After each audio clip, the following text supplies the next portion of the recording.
sorry about that. No, I mean, I do. Wait, when is your name? Oh, okay. They don't meet you. That's right. Okay. And everybody knows Rogers. So I'm going to give it like 5 more minutes.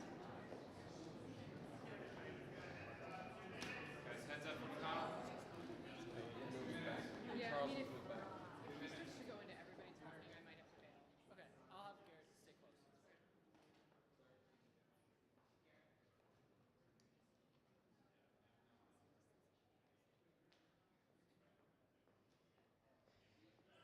Heads up, guys.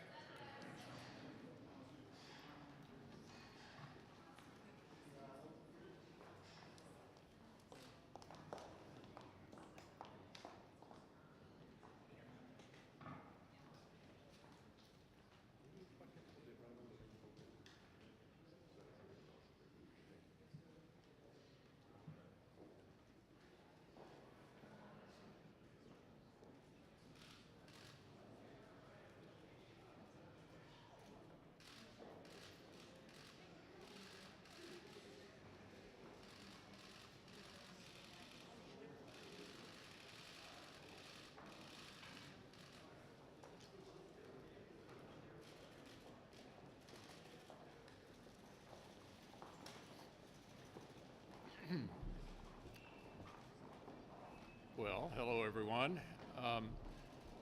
We just had our leadership elections, and I have behind me our new leadership team for next Congress. And we're excited about maintaining our majority and growing our majority. We're confident we're going to have 53 Republican senators to set the agenda next year, to continue obviously with our top priority, which is the confirmation of lifetime appointments to the judiciary. And, you know, we have divided government often in this country. We've had divided government more often than not since World War II. So I'll be talking to Speaker Pelosi and House Democrats about what we can do together. There are a lot of things that we do together already that I know are not terribly newsworthy to most of you, but we think are as important for the country, and we'll be looking for ways, now that we have divided government again, to make some progress for the country. So let me turn it over to our new Majority Whip, John Thune. Thank you, Leader. And it's a great honor to be able to have the opportunity to continue to serve our conference in this position. I look forward to working with our leadership team to address the important issues that the American people want to see us take on. And I will say that, as the leader mentioned, we have had divided government in the past. And obviously Republicans can work very well, and we've demonstrated that, I think, in the last couple of years. And in fact, we're going to have a bill on the floor that's going to pass, a big piece of legislation that will pass with a big bipartisan majority. And so we look forward to taking on the issues that are important to the American people, and we hope that our colleagues on the other side of the aisle will work with us as well. And I would say, with respect to the Democrats here in the Senate and in the House, that we hope that they will decide that they want to play a constructive role and put up a record of legislative accomplishment rather than spending all their time launching investigations. And I hope that that will be the spirit that we see out of the House of Representatives, because I know certainly here in the United States Senate, among our conference and our leadership, we look forward anxiously to working in a constructive and bipartisan way to address the issues that the American people expect us to take on.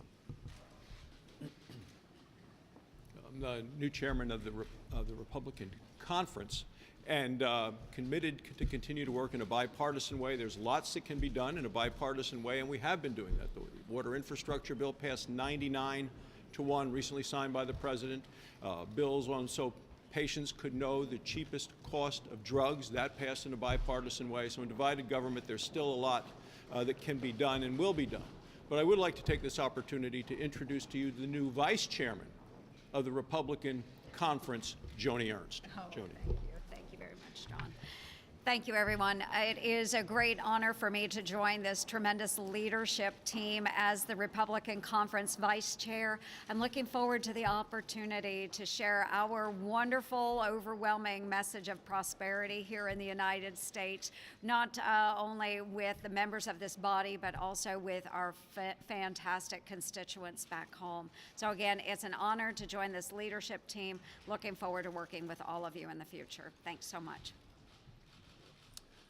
Well, it's a real opportunity to follow Dr. Barrasso as the policy chair. I think 2 points to make. One is that Republican policies, particularly on the economy, are producing great results. And two, I expect in the coming year that the Senate is the most likely place to talk about those policies, to drive those policies, to try to link those policies with what's happening in the country, and I look forward to that. Well, I'm grateful that my colleagues would place such trust in me as their next chairman of the NRSC, and I look forward to serving all of them. I also look forward to bringing an Indiana voice to the leadership table so that we can build on the successes of the last 2 years. Grassley's shy, but he's our new president pro tem.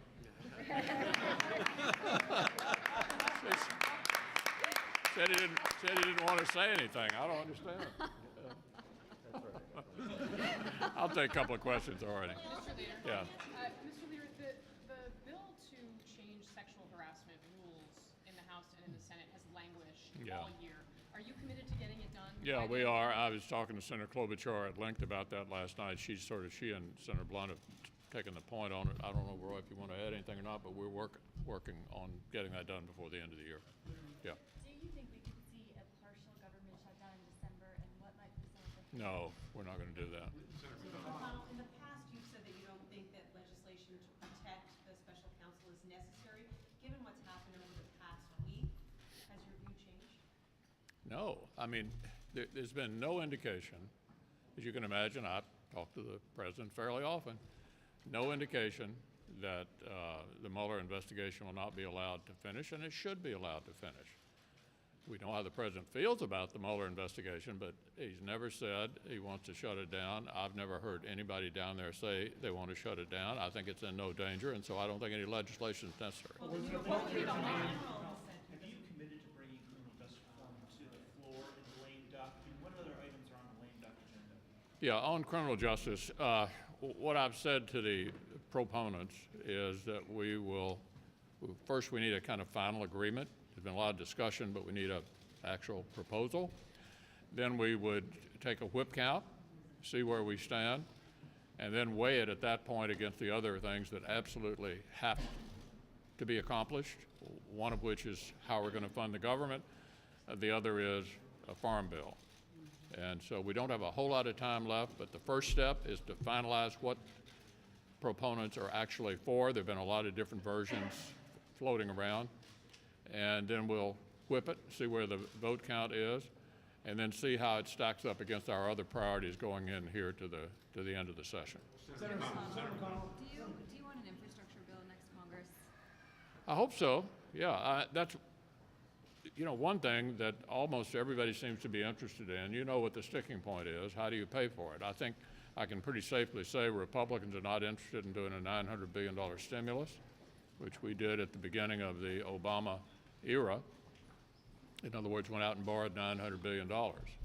We're not interested in doing that.